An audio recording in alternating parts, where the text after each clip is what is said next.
And that's the situation in the Bhagavad Gita. The negative forces in life have grown so dominant, as represented by the Kaurava clan, that they have overwhelmed the positive atmosphere. And that's why Lord Krishna has come as well, to set things right again. So to reiterate, Dharma is this invincible power of nature that maintains evolution, that promotes everything in a positive direction, that can become slowed or hindered sometimes when negative forces are dominant, but nonetheless that keeps propelling everything toward greater fulfillment and higher states of awareness. Now, according to the Vedic tradition, the principle of Dharma applies on all levels of life. So it applies on the cosmic level, it applies on the societal level, it applies on the level of the family, and it also applies on the level of the individual. In other words, each of us has a personal dharma, and that's the path of evolution that is the most suited to us, that is in line with our natural tendencies, and that will promote our development towards higher states of consciousness. So in the Vedic tradition, it's very important to discover and to follow your dharma, because that is the swiftest path of evolution for you, and it will lead to the most fulfilling life possible. So you can think of your personal dharma in terms of career. For instance, it could be your dharma to be a banker, or a painter, or a scientist. And dharma is multifaceted, so it could be your dharma to be both a painter and a mother, or both a father and an architect, whatever the exact combination. So dharma is multifaceted, it can have different aspects at different periods in your life, but the main idea is that it is this path of evolution that is ideally suited to you. Now Arjuna has the dharma of a warrior. It is natural to him to fight to uphold righteousness, to take a stand on the side of virtue, and even be willing to sacrifice his life for that cause. So that's one of the reasons that Lord Krishna urges Arjuna to take part in this battle. And it's also because this battle is in accordance with cosmic dharma, meaning that it is necessary to help restore balance between the negative and positive forces of life. That things have become so imbalanced that they need to be addressed head on, that there needs to be this clash to work things out. And so Lord Krishna also encourages Arjuna to take part in the battle so that he can help fulfill this cosmic dharma, help further the stream of evolution for himself and all beings by disallowing the negative forces to go unchecked any longer.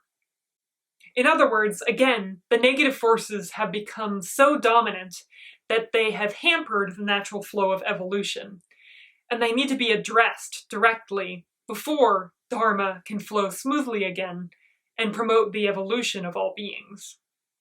So Lord Krishna urges Arjuna to fight both for the sake of his personal dharma and for the sake of the cosmic dharma, the dharma of the entire universe. Now Lord Krishna gives other reasons why Arjuna should take part in this battle. He refers to the absolute and the relative aspects of life. And he points out that the absolute, meaning the self of all beings, is imperishable.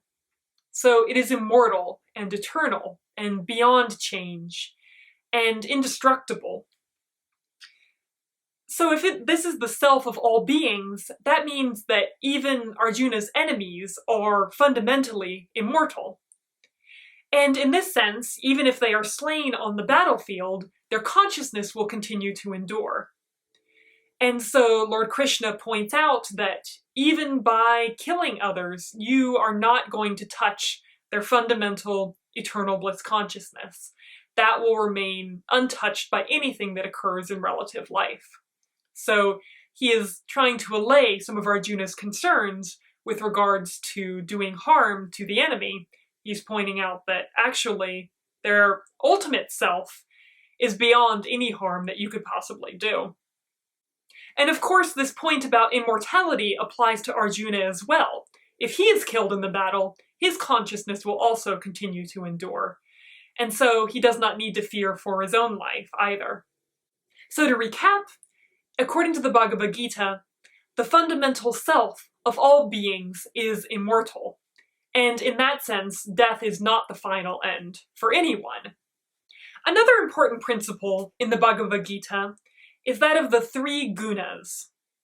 The gunas are the forces of creation, maintenance, and destruction. Their Sanskrit names are sattva, rajas, and tamas. So these three forces are constantly interacting with one another, governing everything that occurs in the universe.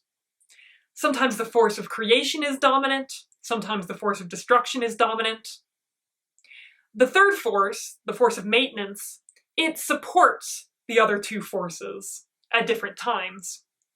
And so if the force of creation is dominant, that means that the force of maintenance is supporting it. Or if the force of destruction is dominant, again, the force of maintenance must be supporting that. So again, these three forces interact and keep the relative world in a state of constant flux. Now, each of the three gunas is associated with particular qualities. Sattva, the force of creation, is associated with qualities like harmony, purity, balance, goodness, and virtue. Tamas, the force of destruction, is just the opposite. It is associated with darkness and ignorance and destruction and stagnancy. And Rajas, the force of maintenance, is associated with energy and motion, as well as qualities like passion, exertion, ambition, and drive. So we can talk about the three gunas on a societal level. Some societies are dominated by the force of creation, sattva. Others are dominated by the force of destruction, tamas. And of course, this can shift over time. A particular society could have a wonderful age of enlightenment and then many years later become much more overtaken by darkness and ignorance. We can also talk about the three gunas in relation to individuals. Some individuals have more creative sattvic tendencies. Others have more destructive tamasic tendencies. And some have more rajasic tendencies, which means they're a little bit more passionate or potentially emotional. Now, according to the Vedic tradition, all individuals and all things are composed of all three gunas. So everyone has each guna within themselves. So it's just a question of predominance. Are you dominated by creative tendencies, destructive tendencies, or impassioned tendencies? So Lord Krishna has an interesting instruction for Arjuna in relation to the three gunas. He tells Arjuna to be without the three gunas. Now, how is that possible? We've just said that every being is composed of the three gunas. We've said that they governed everything that occurs in life. So how could one possibly be without the gunas? But as Maharishi explains, the gunas only govern occurrences in the relative sphere of life. So they only govern occurrences in the realm that is ever-changing.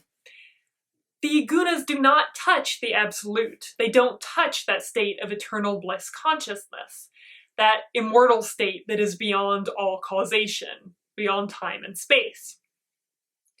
And so to be without the three gunas means to take the awareness from the relative level of life to the absolute level of life, where the gunas are no longer active, they're no longer relevant. So the way to do this is through meditation and other spiritual practices that allow the mind to settle from the surface level of thought, which is immersed in the relative, to subtler and subtler levels of thought, all the way to the source of thought, pure consciousness, which is the absolute. So by bringing the awareness from the relative to the absolute, one can be without the three gunas. Now initially this is only a temporary state. One temporarily transcends the three gunas and enjoys the unchanging experience of eternal bliss consciousness. But as I mentioned in the previous video, this state of awareness can become permanent, and it can begin to coexist with activity. Meaning that, on one level, You have thoughts and emotions and perceptions, and you dynamically engage with the world. But at the same time, your fundamental self, eternal bliss consciousness, is there. It's constantly open to your awareness. And so you never lose awareness of it. This isn't through effort, it's a very natural state of consciousness that is cultivated through regular meditation practice. So once you are permanently established in the state of eternal bliss consciousness, you are without the three gunas, meaning that the three gunas cannot touch your essential nature. They cannot disrupt your own pure consciousness. So yes, you'll have experiences of the relative world, and yes, some experiences will be more to your preferences than others. You will desire certain outcomes over others, but nothing that happens will be sufficient to overshadow that internal state of eternal bliss consciousness.